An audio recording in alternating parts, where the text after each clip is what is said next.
ಆಕಾಶವಾಣಿ ನಮ್ಮ ಆರೋಗ್ಯ. ಇಂದಿನ ಕಾರ್ಯಕ್ರಮದಲ್ಲಿ ವಿಶ್ವ ಹಿರಿಯರ ದಿನದ ಸಂದರ್ಭದಲ್ಲಿ ಹಿರಿಯ ನಾಗರಿಕರ ಆರೋಗ್ಯ ರಕ್ಷಣೆ ಈ ಕುರಿತು ಮೈಸೂರಿನ people's association for geriatric empowerment ಸಂಸ್ಥೆಯ ಅಧ್ಯಕ್ಷರಾದ ಡಾ ಹನುಮಂತಾಚಾರ್ ಜೋಶಿ ಕೆ ಅವರೊಂದಿಗೆ ಮಾತುಕತೆ ಕೇಳೋಣ.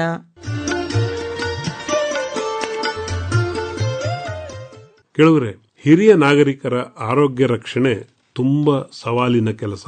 ಹಿರಿಯ ನಾಗರಿಕರಿಗೂ ಸವಾಲು, ಅವರನ್ನು ನೋಡ್ಕೊಳ್ಳೋರಿಗೂ ಸವಾಲು. ಇದಕ್ಕಾಗಿ ಮೈಸೂರಲ್ಲಿ ಒಂದು ವಿಶೇಷ ಸಂಸ್ಥೆ ಇದೆ, people's association for geriatric empowerment ಅಂತ ಹೇಳಿ, ಅದನ್ನ ಪೇಜ್ ಅಂತ ಕರೀತಾರೆ. ಇದರ ಅಧ್ಯಕ್ಷರಾಗಿರುವ ಡಾಕ್ಟರ್ ಹನುಮಂತಾಚಾರ್ ಜೋಶಿ ಅವರು ಇವತ್ತು ನಮ್ಮ ಜೊತೆಗಿದ್ದಾರೆ.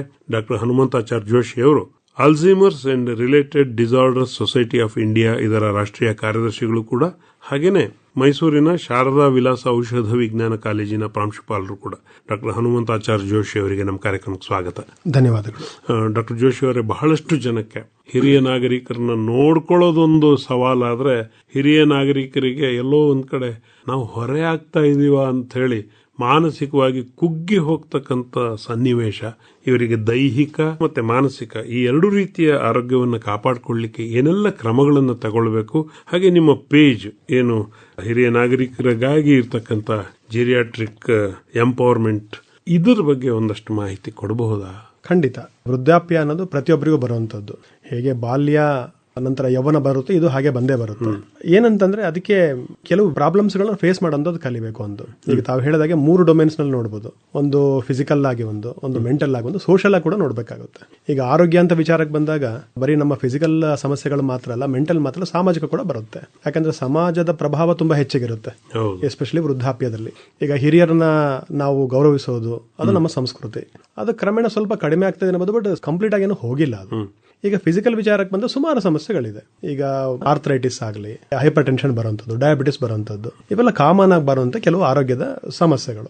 ಅದು ಫಿಸಿಕಲ್ ಖಂಡಿತ ಕನೆಕ್ಟಿವಿಟಿ ಇದ್ದೇ ಇದೆ, ಅದಕ್ಕೆ ಟ್ರೀಟ್ಮೆಂಟು ಇದೆ. ಜೊತೆಗೆ ಏನಾಗಿದೆ, ಈಗ ಫಿಸಿಕಲ್ ಆಕ್ಟಿವಿಟಿಗೆ ಸಂಬಂಧಪಟ್ಟಿರುವಂತದ್ದು, ಅವರು ಸರಿಯಾದ ರೀತಿ ವಾಕಿಂಗ್ ಆಗಲಿ ಉಳಿದೆಲ್ಲ ಮಾಡದೇ ಇದ್ದಾಗ ಇದು ಬರುವಂತದ್ದು, ಅದನ್ನು ಮ್ಯಾನೇಜ್ ಮಾಡೋದು. ಮೇನ್ ಕಂಪ್ಲೀಟ್ ಚಾಲೆಂಜ್ ಇರುವಂತದ್ದು ಮೆಂಟಲ್. ಸುಮಾರು ಜನ ಏನ್ ಮಾಡ್ತಾರೆ, ಒಂದು ರಿಟೈರ್ಮೆಂಟ್ ಏಜ್ ಆದ ನಂತರ ನಂದು ಕಂಪ್ಲೀಟ್ ಮುಗಿತು ಅನ್ಕೊಂಡು, ಎಲ್ಲರೂ ಅಂತ ಹೇಳಲ್ಲ, ಸುಮಾರು ಜನ ಅಲ್ಲಿ ಬರೀ ಟಿವಿ ಮುಂದೆನೆ ಕೂತ್ಕೊಂಡು ಬರೀ ರಾಜಕೀಯ ಬಗ್ಗೆ ಮಾತಾಡ್ತಾ ಅನ್ವಾಂಟೆಡ್ ನೆಗೆಟಿವಿಟಿ ತಗೊಂಡು ಮಾಡ್ತಾರೆ. ಈಗ ಓಲ್ಡ್ ಏಜ್ ಬಗ್ಗೆ ಪಾಸಿಟಿವಿಟಿ ಅಂತ ಒಂದು ವಿಚಾರ ಮಾತಾಡಿದಾಗ ಅವ್ರು ಹೇಗಿರ್ಬೇಕು ಅಂತ ಒಂದು ಎಕ್ಸ್ಪೆಕ್ಟೇಷನ್. ನಾರ್ಮಲಿ ಅವ್ರು ಹೇಗಿರ್ಬೇಕಂದ್ರೆ ತುಂಬಾ ಆಕ್ಟಿವ್ ಆಗಿರಬೇಕು, ಸೋಷಿಯಲ್ ಆಗಿರಬೇಕು, ಎಕ್ಸರ್ಸೈಸ್ ಮಾಡ್ತಿರಬೇಕು, ಬಾಡಿ ಫಿಟ್ ಆಗಿರಬೇಕು, ತಮ್ಮ ಕೆಲಸಗಳನ್ನ ತಾವೇ ನೋಡ್ಕೋಬೇಕು. ಆಗ ನಾವು ಅವ್ರನ್ನ ಫಿಸಿಕಲ್ ಫಿಟ್ ಅಂತ ಕರೀಬಹುದು. ಎರಡನೇದು ಎಕ್ಸ್ಪೆಕ್ಟೇಷನ್ ಏನಂತಂದ್ರೆ, ಅವ್ರು ಒಳ್ಳೆ ಅಜ್ಜ ಆಗಿರಬೇಕು ಅಥವಾ ಅಜ್ಜಿ ಆಗಿರಬೇಕು, ಸಮಾಜಕ್ಕೆ ಒಂದು ಮಾದರಿ ಆಗಿರಬೇಕು, ಜೊತೆಗೆ ರಾಷ್ಟ್ರ ಪ್ರೇಮಿ ಆಗಿರಬೇಕು ಅಂತ ಕೂಡ ಒಂದು ವಿಚಾರ, ಅಥವಾ ರಿಲಿಜಿಯಸ್ ಆಗಿರಬೇಕು ಅಂತ ಹೇಳಿ ನಾನು ಹೇಳ್ತಾ ಇಲ್ಲ, ಹೇಳುವಂತದ್ದು. ಯಾಕೆ ಅಂತಂದ್ರೆ, ನಾವು ಸರಿಯಾದ ರೀತಿಯ ಪಾಸಿಟಿವಿಟಿ ಯೋಚನೆ ಮಾಡಿದಾಗ ವೃದ್ಧಾಪ್ಯ ತುಂಬಾ ಈಸಿ ಆಗ್ತಾ ಹೋಗುತ್ತೆ. ಇಲ್ಲಿ ನೆಗೆಟಿವಿಟಿ ತುಂಬಾ ಶುರು ಆಗುತ್ತೋ ಆಗ ಖಂಡಿತ ಏನಾಗುತ್ತೆ, ನಾವು ಕಂಪ್ಲೇಂಟ್ ಮಾಡುವಂತದ್ದು ಸಮಸ್ಯೆಗಳು ಆಗ್ತಾ ಹೋಗುತ್ತೆ. ಎಲ್ಲವೂ ಕನೆಕ್ಟೆಡ್. ಕೊನೆಗೆಲ್ಲ ಹೋಗೋದು ಬ್ರೈನ್ಗೆನೆ. ನಾವು ಯಾವ ತರ ನಮ್ಮ ದೇಹನ ನೋಡ್ಕೋತೀವೋ ಆ ಬ್ರೈನ್ ಅದೇ ರೀತಿಯಾಗಿ ನೋಡ್ಕೊಳ್ಳುತ್ತೆ, ಆ ವಿಚಾರಗಳನ್ನ ತುಂಬುತ್ತೆ, ಅದು ಆರೋಗ್ಯದ ಮೇಲೆ ಒಂದು ಪ್ರಭಾವ ಬೀರುತ್ತೆ. ಎರಡನೇದು ಅವರ ಕೇರ್ ಗಿವರ್ ಬಗ್ಗೆ. ನಾನು ಪೇಷಂಟ್ ಅಂತ ಕರೆಯಲ್ಲ, ಯಾಕಂದ್ರೆ ವೃದ್ಧಾಪ್ಯ ಒಂದು ವರದಾನ ಅಂತಾನೆ ಹೇಳ್ಬೋದು. ಆಮೇಲೆ ಸಮಾಜ ಕೊಡುಗೆನೇ ಇರುತ್ತೆ. ಅವರು ಎಲ್ರೂ ತುಂಬಾ ದೊಡ್ಡ ಲೀಡರ್ಗಳಾಗ್ಬೇಕಂತೇನಲ್ಲ, ಅವರೊಂದು ಫ್ಯಾಮಿಲಿ ಇರುತ್ತೆ, ಮಕ್ಕಳನ್ನ ಬೆಳೆಸಿರ್ತಾರೆ, ಸಮಾಜಕ್ಕೊಂದು ಕೊಡುಗೆ ಕೊಟ್ಟಿರ್ತಾರೆ. ಪ್ರತಿಯೊಬ್ಬರು ಸಹ ಯೋಚನೆ ಮಾಡಬೇಕಾಗುತ್ತೆ, ಅವ್ರ ಜೊತೆಗೆ ಇರುವಂತವ್ರು ಸಹ. ಇವರು ನಮ್ಮ ತಂದೆ ಆಗಲಿ, ತಾಯಿ ಆಗಲಿ, ಇನ್ನೊಬ್ಬರಾಗ್ಲಿ, ಅವರಿಗೆ ಮಾಡ್ಕೊಳ್ಳುವಂಥದ್ದು. ಆಮೇಲೆ ಸ್ವಲ್ಪ ಈ ಕಮ್ಯುನಿಕೇಶನ್ ಗ್ಯಾಪ್ ಮೊದಲಿಂದನೂ ಇದೆ, ಹೊಸದೇನಲ್ಲ. ಜೊತೆಗೆ ಏನಾಗುತ್ತೆ, ಸ್ವಲ್ಪ ಹಿಯರಿಂಗ್ ಇಂಪೇರ್ಡ್ ಶುರು ಆಗುತ್ತೆ, ಆಗ ಸ್ವಲ್ಪ ಅವ್ರ ಹತ್ರ ಜೋರ ಮಾತಾಡಬೇಕಾಗುತ್ತೆ. ಇದನ್ನ ನಾವೇನ್ ಮಾಡ್ಕೋಬೇಕಂತಂದ್ರೆ ಸರಿಯಾದ ರೀತಿಯಿಂದ ಅಡ್ರೆಸ್ ಮಾಡಬೇಕು. ಜೊತೆಗೆ ನಾವು ಏನ್ ಬಂದ್ರೆ, ಯಾರ ಮನೆಯಲ್ಲಿ ವೃದ್ಧರಿರ್ತಾರೋ ಅವರ ಮಕ್ಕಳು ಕೂಡ ಅದೇ ರೀತಿ ಕಲಿತಾರೆ ಅಂತ. ಯಾಕೆ ಅಂತಂದ್ರೆ, ಈಗ ನನಗೆ ಅಪ್ಪ ಅಮ್ಮ ನನ್ನ ಜೊತೆಗಿದ್ರೆ ಮಕ್ಕಳು ಕಲಿತಾರೆ ಯಾವ ತರ ನೋಡ್ಕೊಳ್ಳುವಂಥದ್ದು. ಈಗೇನಾಗಿದೆ, ಈಗ ಎಸ್ಪೆಷಲಿ ನ್ಯೂಕ್ಲಿಯರ್ ಫ್ಯಾಮಿಲಿಗಳಲ್ಲಿ, ಈಗ ಬರೀ ಸಿಟಿಗಳು ಮಾತ್ರ ಅಲ್ಲ, ವಿಲೇಜ್ ಅಲ್ಲಿ ಸಹ, ಹಳ್ಳಿಗಳಲ್ಲಿ ಏನಾಗ್ತಿದೆ, ಪ್ರತಿಯೊಬ್ಬರು ಎಲ್ಲ ಊರುಗಳಿಗೆ ಹೋಗ್ತಾ ಇದ್ದಾರೆ. ಮನೆ ಎಲ್ಲ ಕಡೆ ಬರೋ ವೃದ್ಧ ತಂದೆ ತಾಯಿಗಳಿದ್ದಾರೆ, ಬೇರೆಯವರು ಇದ್ದಾರೆ, ಕೆಲಸಗಳಿಗೆ ಹೊರಗೆ ಹೋಗಿರ್ತಾರೆ, ಎಲ್ಲ ರೀತಿಯಿಂದನು. ಸ್ವಲ್ಪ ಅದು ಯಾಕೋ ಅದು ಹೆಚ್ಚಿ ಕಂದಕ ಆಗ್ತಾ ಇದೆಯೋ ಅಂತ ಒಂದು ವಿಚಾರ. ಬಟ್ ಮನಸ್ಸು ಮಾಡಿದ್ರೆ ಖಂಡಿತ ಅದು ಸಾಧ್ಯ ಇದೆ.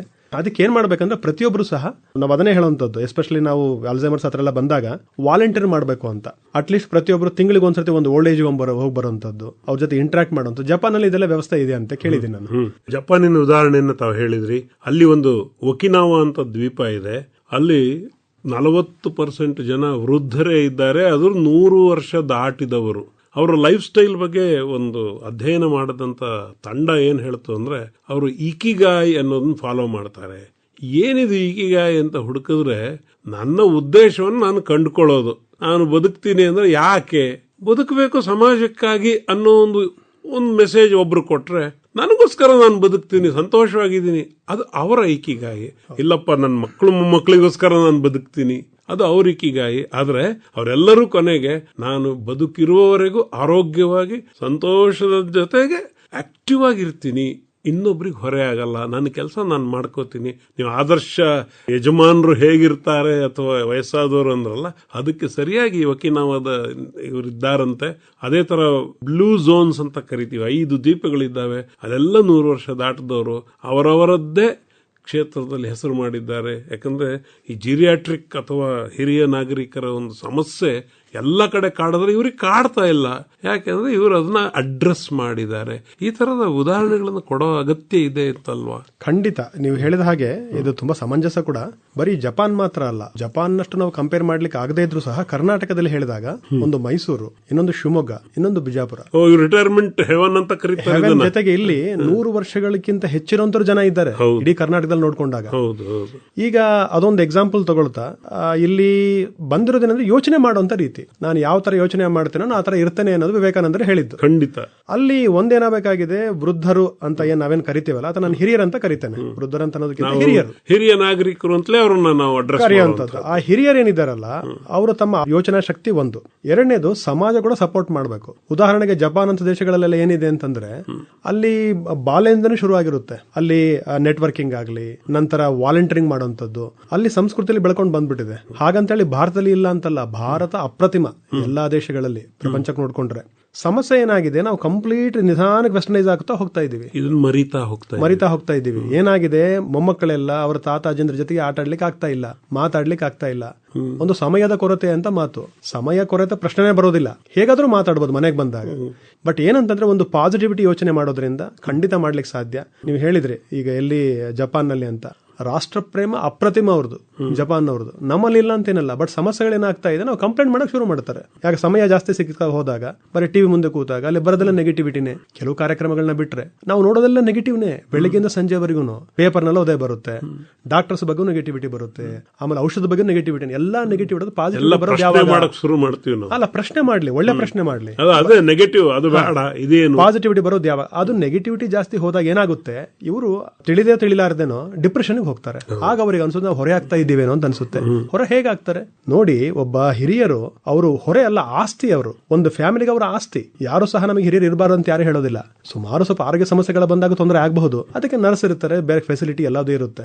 ಆದ್ರೆ ಈ ಸಂಸ್ಕೃತಿ ನಾವು ಮಾಡ್ಕೊಂಡು ಹೋಗ್ಬೇಕು. ಎಸ್ಪೆಷಲಿ ಹಿರಿಯರು ಕೂಡ ಅದರ ನೋಡ್ಕೋಬೇಕು. ನಾವು ಅವರು ಸಮಯ ಕೊಡಬೇಕು. ಹಿರಿಯರಾದ ಕೂಡಲೇ ನನ್ನ ಮಕ್ಕಳನ್ನು, ಕೆಲವರು ವಿಚಾರ ಇರುತ್ತೆ, ನನ್ನ ಮಕ್ಕಳನ್ನ ನೋಡ್ಕೊಂಡ್ಬಿಟ್ಟಿದ್ದೀನಿ, ನಾನು ಅವ್ರು ನೋಡ್ಕೊಳ್ತಾರೆ ಅವ್ರ ಮಕ್ಕಳು ಅಂತ ಕೆಲವರು ಇರ್ತಾರೆ.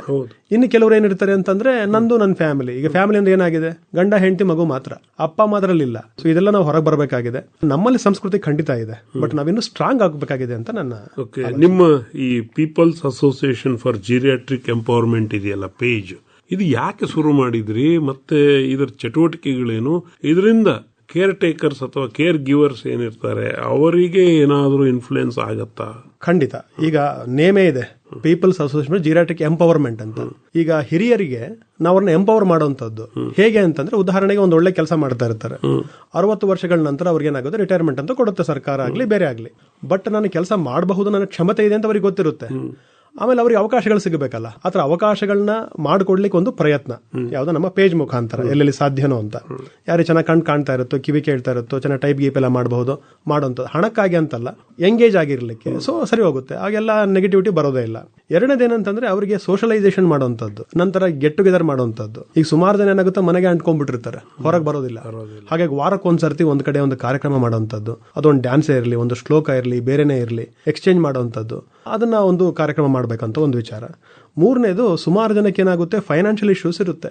ಏನಾಗುತ್ತೆ ಸುಮಾರು ಒಂದು ಏಜ್ ಆದ್ಮೇಲೆ ಅವರು ಬೇರೆಯವ್ರಿಗೆ ಬರೆದು ಬಿಡ್ತಾರೆ, ತಮ್ಮ ಮನೆ ಆಗ್ಲಿ ಆಸ್ತಿ ಆಗ್ಲಿ ಸ್ವಲ್ಪ ಹಣ ಇಟ್ಕೊಂಡು. ಸುಮಾರು ಸರಿ ಮಕ್ಕಳ ಮೇಲೆ ಪ್ರೇಮದಿಂದ ಬರೀತಾರೆ, ಒಂದೊಂದ್ಸರಿ ಅದು ನೆಗೆಟಿವ್ ಕೂಡ ಆಗುತ್ತೆ.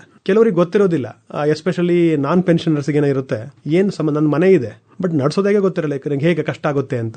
ಅವರಿಗೆ ರಿವರ್ಸ್ ಮಾರ್ಟ್ಗೇಜ್ ಅಂದ್ರೆ ಏನು, ಅದಕ್ಕೆ ಸ್ವಲ್ಪ ಅದ್ರ ಬಗ್ಗೆ ವಿಚಾರಗಳನ್ನ ಜನರಿಗೆ ತಿಳಿಸುವಂತದ್ದು ಒಂದು ಪ್ರಯತ್ನ.